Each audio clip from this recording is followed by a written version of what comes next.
าจะไปบูดาเปสต์กัน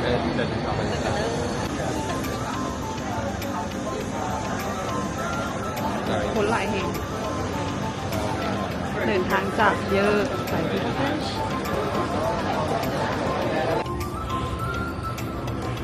เทสแล้วก่อนจะเทสก็ได้ทายสีงามเวอร์โหเกาหลีเกาใจมาก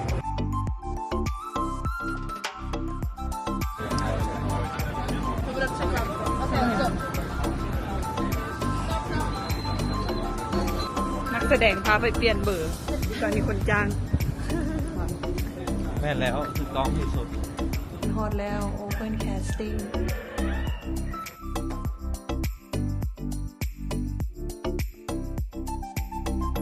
Professional พามาครับเด็ก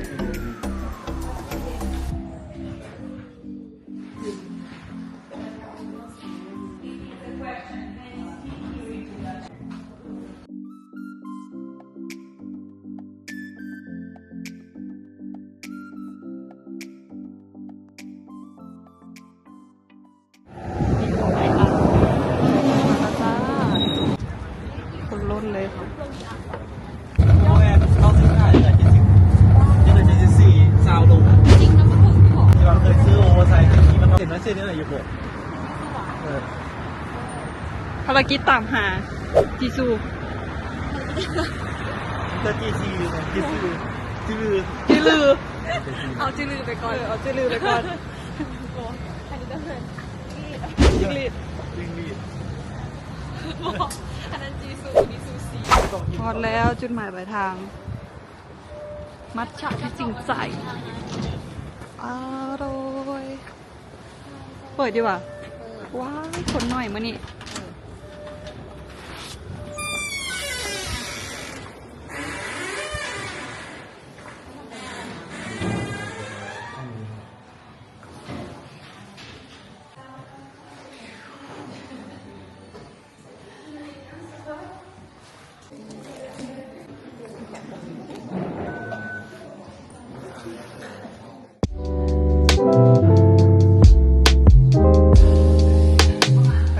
ไปกับต่ออุ้ยเราก็ถืออันนี้ไม่อย่างเกาะผมคิดว่าอันนี้อ่ะ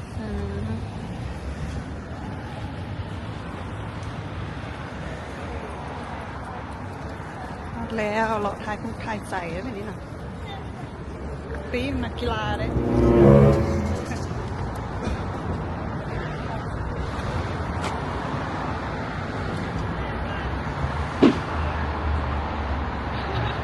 เอาเฮ็ดเบี้ยงหน่อยทาโก้จะเห็นงาน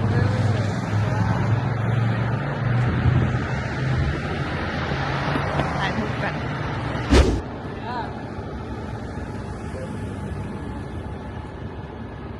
ถ่ายหอกถ่ายหู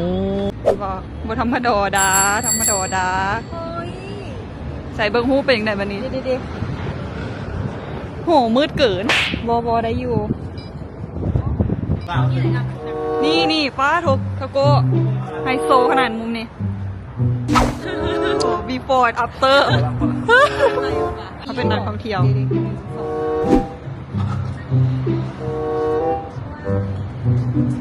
มีแถวอีกต้องงามเลย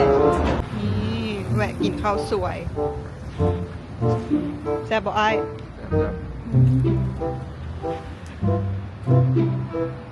อันนี้เพิ่นก็ขึ้นซื้อเดี๋ยวเข้าไปเบิ่งข้างในน้ำกัน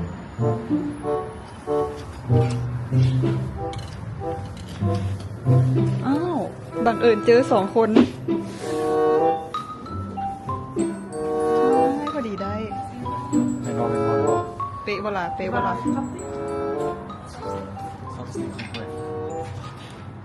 ี่จริงใจนี่ก็จะเป็นห้านบรรยากาศห้านเลยมีพวกเฟอร์บอบูนอย่างต่างๆน่าอีน่ะจะมาหลักเนี่ยของข่อยอีกละโอ้อันตรายเนาะ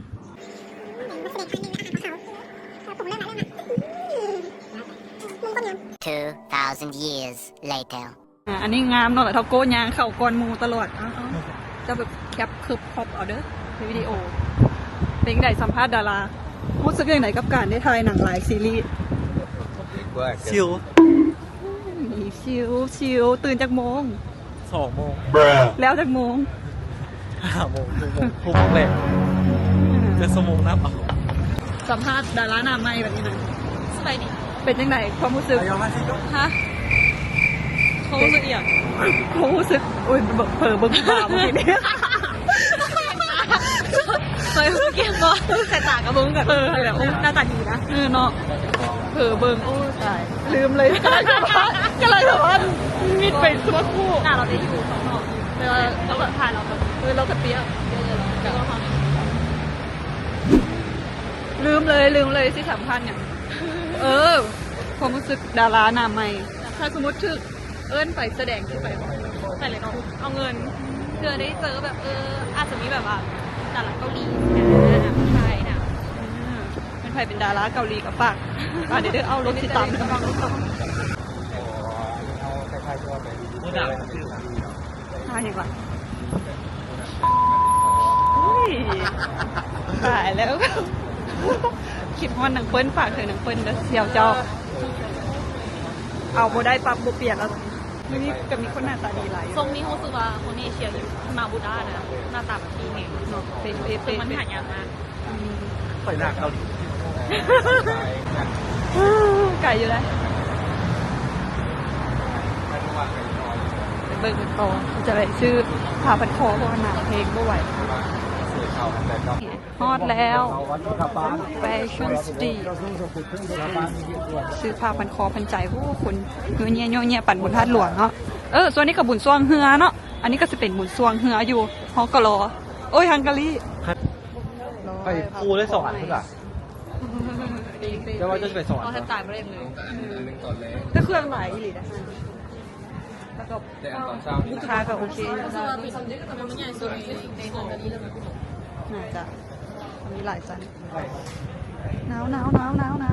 อาสวยดีว่ะโอเคไปไหนตัวมันพีขึ้นไปไหน อยู่กลางเมืองมีหลายห้าง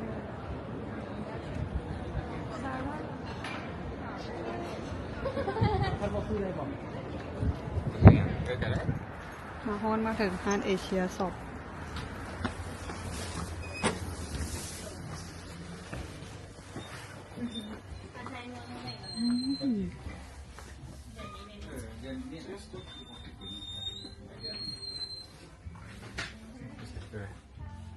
มึงเป็นตัวไปเบิ่งกันแล้วน่าจะอยู่แถวนั้นด้วย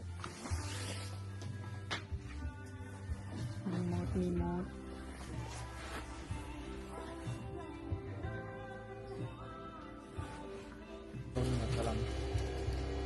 พออยู่ที่บอก เฮ็ดโกงเฮ็ดกินเบรรยากาศฮะ ใช่หลานใส่เครื่องกองใช่ไหม มาบ่ายๆโอ้ยเพื่อนกับมีนะจ๊ะ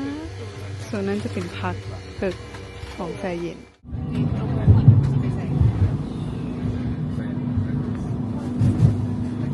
แดดส่องหนา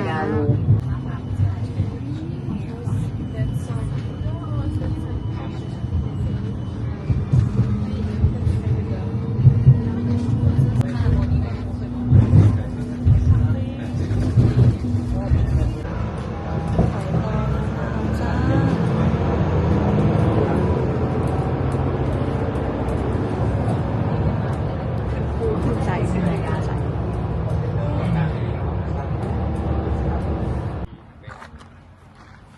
มาแล้วจ้า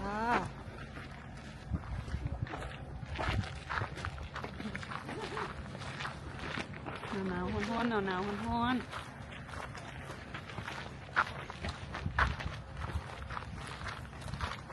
มึงดูเถอะโก้ โนมาเฟ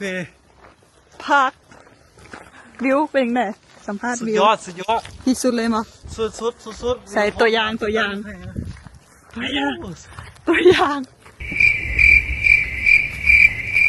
ื่อมา15กูลงกูอ่านตีได้กูลงทูเลย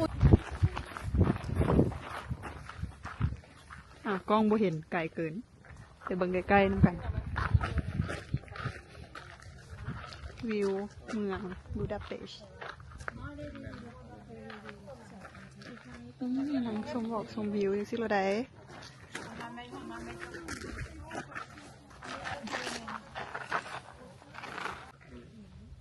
ล้ๆขึ้นมาขี่รถเข้ามาเยอะ หนาวอยู่เด้มันเป็นว่าหนาว เอาไว้ น้ำสวยเวอร์เข้าป่าเข้าดงไปยังมาหม่นกินอย่างนี้กินอย่างนี้ คอฟฟี่ เท่บ่ คอฟฟี่เนี่ย คอฟฟี่จะมาทางไหนไปอย่าง วิสกี้ วิสกี้ โนคอฟฟี่นะ โนคอฟฟี่ only วิสกี้ แล้วไฮโซอ่ะอันนี้เด้อคุณเจ้าเด้อฮะนี่เด้อใส่กระเป๋าขึ้นมาเทิงคูกันยังมีแบบว่าสวนสาธารณะอุ้ยน้องหมาอุ้ยหมาคาสั้นอุ้ยคือสัตว์ประหลาดเนี่ยแหละ เขา ไปใส่ละเนาะ2-3แองนั้นเลิศนะไฮโซนะ สิบไหม เพลงไหนเป๊ะป่ะ เอาเรื่องเยอะ คอฟฟี่เนี่ยมันต้องแซ่บนะผมเจ้า 2 เท่าแล้วว่ากินแล้วอ่ะคอฟฟี่อยู่แล้ว เอ เนี่ย อตามก้อนบันหนึ่งตามก้อนบันหนึ่ง ไฮโซขึ้นอย่างนี้ ไฮโซบ่ล่ะจอก 3,000 ฟอลินเจ้าไปใส่ละซองหาเจ้าคนมินิคา เย็น เฟ่ เลย ยังไงแค่ เป็นอย่างนี้วังโพสบอกกินคอฟฟี่ได้นี่ จอยอยู่กาแฟตัวใหญ่แล้วบัวได้เป็นเหล้า บริเวณเรา คอฟฟี่ทางในเป็นวิสกี้ นี่อ้าวทาโก้เซิร์นนอนเด้อ อยากนอน นั่งอยูโกบเสร็จละสู่ชีวิตมาก ย่านแต่คนจับไปแล้วเขาแลนด์มาทันเดี๋ยวนี้ ปึ้งขนมที่จริงใจไดโนเสาร์ผมเป็นนะ หนาวมากเลย ปีนมาทางนี้ยังไง ตู้ออกดูตู้ โห แล้วก็ยืดแอกเกิน กำลัง enjoy view อันนี้เศร้าเนาะทาโก้นี่เศร้าแหงเนาะเศร้าเล่นโทรศัพท์แล้วปีนมาเล่นน้ำมูดูโอ้ย เห็นบอกเฮ็ดสิเหรอบ่มีแฟนเบิ่งทางหน้ากับเจ้าจับมือใส่เจ้าแล้วหันทาโก้ คนหญิงเสร็จแล้วนะ แต่เวนตกดินละโคตรจะหนาวโคตรจะบ้าโคตรจะเคซี่เฮ้ยต้นเก่าลัดทุกคนอยากเข่าเพลมแล้วคนหนึ่ง ต้นเก่าลัด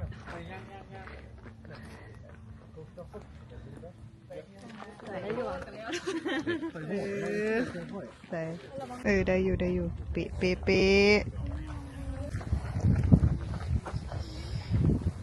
ป่ะป่วยแล้วป่ะข่าวที่8 เดือน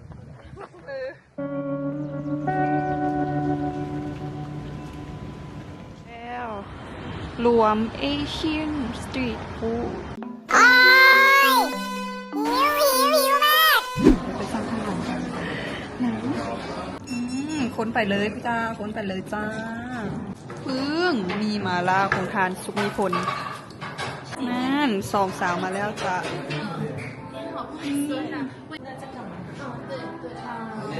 อันนี้ของเขาสั่งจ้าอันนี้คิวเลยแต่ว่าเซฟอินเตอร์อีโคโนมิก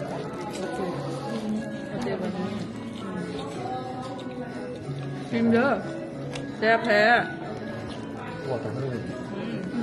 คือซีนหมูเลย เอ้าอันจะบอก หูเด้ มันคนละอันกันกับตัวนั้น อันโคลันอันนั้นเต้าหู้อันนี้ไม่นั่นซีน เอาอันนั้นมาโปรโทฟูเต้าหู้ไข่อ่อนๆไอ้บะแมนที่ตัวนั้นต่างหาก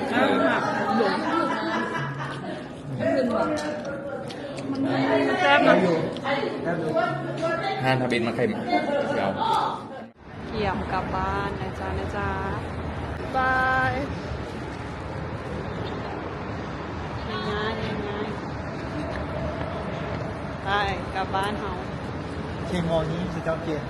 ฮะ หมอนี้ยิ้มจะเจ้าหมอข้างหน้านะ ระบบพอดี โลแปะ มาปิดคลิปเลยเด้อ บ๊ายบาย เป็นไหนทริปนี้ หนาว ม่วนอยู่อ่ะ โอ้ มีม่วนม่วนที่สุด กลับบ้านได้แค่เรา